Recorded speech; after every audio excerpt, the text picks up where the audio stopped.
Folks, in other breaking news, we want to get back to the attack on New York City last night where a machete-wielding man shot in the shoulder during a rampage in Times Square before the iconic ball drop. Now, the NYPD is investigating the social media accounts, as they should. The 19-year-old Trevor Bickford of Maine, who, he was shot by police. He was a known subject, okay? So they were already monitoring. Let's bring in President of Crime Prevention Research Center, Lott Jr.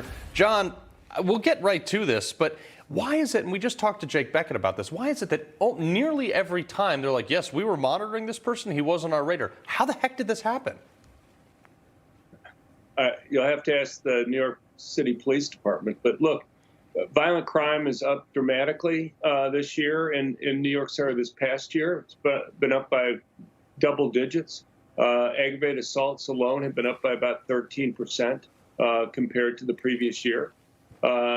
You have a general crime problem that's occurring, that it's not risky for criminals to go and commit crime in general. So if it wasn't this one particular individual, there's a good chance that it could have been somebody else who would have committed a similar crime. Yeah.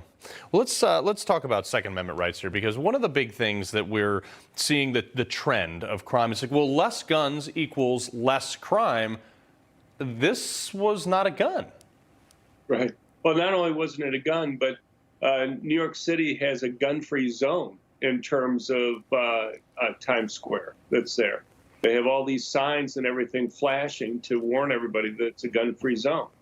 And, the general problem that you have is that when you go and you create areas where people aren't able to go and defend themselves, those become prime targets for criminals to go into and do their attacks. These individuals go to places where they know victims aren't going to be able to defend themselves just in general. The person attacked police in this case, but surely the vast majority of aggravated assaults and robberies and rapes and murders occur in places where victims aren't able to go and defend themselves. Yeah, it is shocking and horrible that we have to have the same discussion over and over again. But Lott Jr., we appreciate you being here. Thank you very much.